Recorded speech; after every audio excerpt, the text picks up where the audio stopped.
Hal-hal yang meresahkan, yang mengkhawatirkan masyarakat ini yang harus dicegah dan harus direspon. Kita harus berani merespon ini. Misalnya pemerintah akan melarang azan.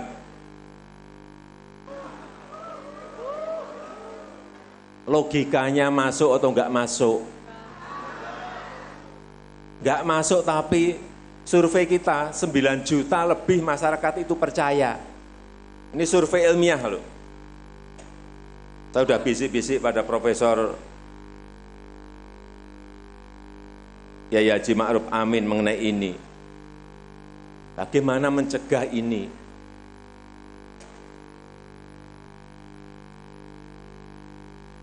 Pemerintah juga akan melegalkan perkawinan sejenis.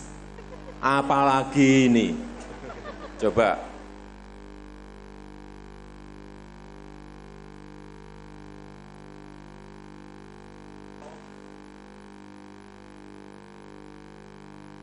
Kalau hal seperti ini tidak direspon dan kita diam, masyarakat akan termakan.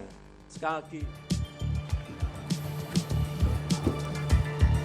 Iya, memang kita tidak bisa tinggal diam begitu ada serangan kampanye hitam seperti itu yang berada di tengah masyarakat. Tadi mungkin bisa diterjemahkan dulu. Anda kan juga orang surga Cimahi. Jadi artinya apa tadi yang dijelaskan? Apa itu artinya? Secara umum aja, jangan lengkap-lengkap banget. Enggak, persisnya. Oh, persis. Saya lupa kalau Enggak, persisnya. versi bahasa Sunda dan bahasa Indonesianya ya. Diulang. Tetapi intinya bahwa hoax atau kampanye hitamnya berbunyi jika nanti presiden menjadi Jokowi menjadi presiden kembali, maka lelaki dengan lelaki boleh menikah, wanita dengan wanita boleh menikah, lalu kemudian tidak ada lagi azan, kemudian ini yang menjadi disampaikan oleh mungkin dalam istilah ini emak-emak gitu, tapi mungkin dalam bahasa saya ibu-ibu ini di masyarakat di Karawang. Tetapi ada yang unik ketika kita bicara soal masyarakat di Jawa Barat, karena di Jawa Barat ini ada istilah kalau budayanya begitu ya, indit katingali punduk datang katingali tarang. Orang itu apalagi artinya indit katingali punduk datang katingali tarang. Artinya orang yang dibilang baik dan sopan itu orang yang ketemu face to face. Artinya orang sejahat apapun jika ada di masyarakat Jawa Barat ini akan dianggap baik kalau memang dia mau bertemu. Itulah kenapa harus diambasador. Ini sangat menarik apa yang dikatakan oleh Ade. Iya. Saya rasa kenapa Jokowi itu suaranya melengking dan tinggi untuk merespon hoax ini, karena menurut saya memang itu harus dihadapi secara jantan. Karena menurut saya tindakan hoax ada di belakang itu tindakan kepengecutan. Itu orang tidak terlihat wajahnya lalu kemudian menyebarkan itu lewat media sosial, lalu kemudian bikin ribut dan susah diterima dengan akal sehat, lalu kemudian jadi problem untuk bangsa ini. Dan coba bayangkan, kalau Kania mengamati kampanye kali ini sangat menarik.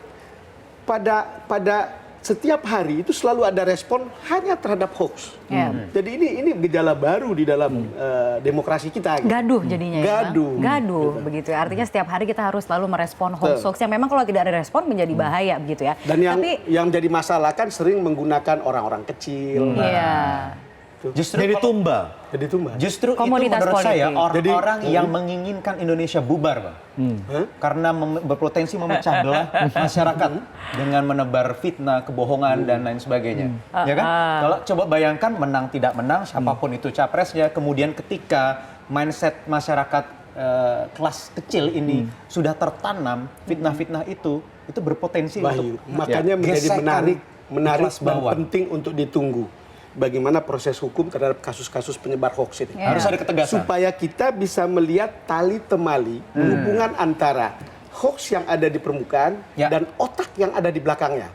Itulah sebabnya kita juga menunggu Ratna Sarumpait disidangkan untuk bisa melihat itu.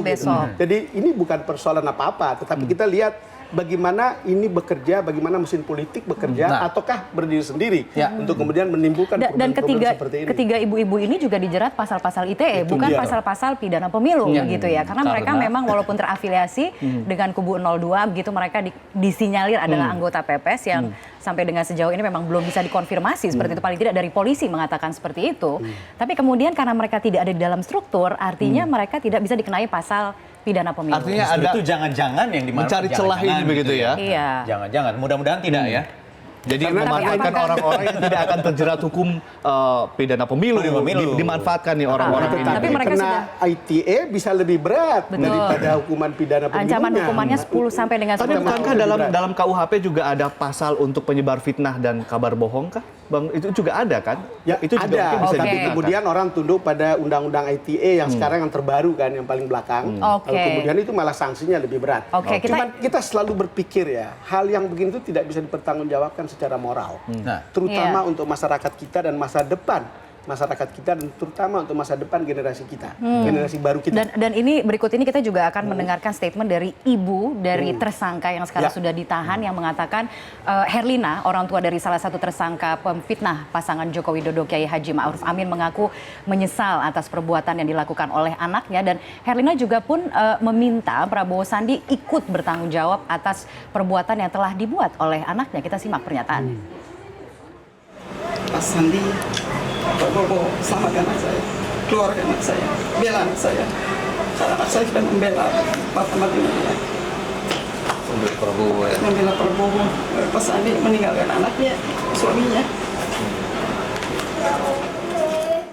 Ya, luar biasa karena kalau selama ini kita lihat kampanye hitam dan juga hoax adanya di media sosial, ada di udara, sekarang di darat, apalagi di Jawa Barat yang pertempurannya harusnya memang door to door. Iya. Jadi ternyata mereka juga kampanye hitamnya door to door. Ini memang battleground. 50 hari jelang pemilu begitu. Ini Betul. menjadi Dan ini makin panas, pertempuran panas. dan dekat tidak ini akan makin mereda, panas. tidak akan mereda. Tidak akan mereda, lalu kemudian apalagi Jawa Barat ini battleground, dan tanda-tanda Jokowi bisa mengungguli Prabowo di Jawa Barat itu kan dari survei itu sudah sangat dekat. Ya. Dan Hal yang sebetulnya ini menjadi markas suara Pak Prabowo. Tapi yang menarik bahwa Ibu Herlina tadi, menurut survei ya, Iya. harus survei. didengar sekali ya. Iya. Ibu Herlina tadi yang meminta pertanggungjawaban dari Prabowo Sandi Iya. tadi langsung menyebut ya. untuk Ini membantu anak, untuk seakan-akan membantu ada arahan berarti kan, karena Iya. aktor intelektualnya ini yang sekarang artinya harus sangat dicari. patut didengar dan kemudian bisa disikapi tindak lanjutnya gitu. Oke, baik. Menurut saya ini ada juga yang dikatakan oleh seorang pengamat yang mengatakan Ya. bahwa indikator keberhasilan kampanye hitam itu ketika kemudian materi dari kampanye hitam ini menjadi perbincangan di ruang publik. Sebelum pengamat itu, sebetulnya pentingnya campaign itu kan supaya rakyat bisa memilih pemimpin yang baik dan benar. Kalau kita datang dengan semburan kebohongan itu bisa membuat rakyat tersesat memilih pemimpinnya. Dan sekarang saat yang paling tepat dan paling baik siapapun di Indonesia ini untuk menyadari Ya. dia sekarang berhak untuk menentukan dan memilih pemimpin yang baik untuk 5 tahun ke depan. Jangan mempercayakan itu pada hal-hal yang mungkin selama ini mereka enak mendengar kebohongannya. Tapi Kalau sebetulnya lebih itu fantastis menyesatkan. gitu ya? Ya, Jadi ini saat yang baik. Kalau you mau baik, pilih pemimpin yang baik. Daerah-daerah itu sudah memberikan pelajaran banyak sekali. Kalau salah you memilih pemimpin di daerah, itu hasilnya buruk. Kalau you berhasil memilih pemimpin yang baik, hasilnya juga baik. Dan jangan jadikan rakyat jadi alat politik saja Itu begitu ya. betul. Baik, kita harus jeda terlebih dahulu. Kita masih akan lanjutkan dengan tema terakhir kita. Kita ada teman di Vietnam saat ini yang sedang memantau pertemuan antara Kim dan Trump, Iqbal Himawan, yang nanti akan melaporkan secara langsung dari Vietnam. Kita jeda terlebih dahulu. Metro TV Newsroom akan segera kembali.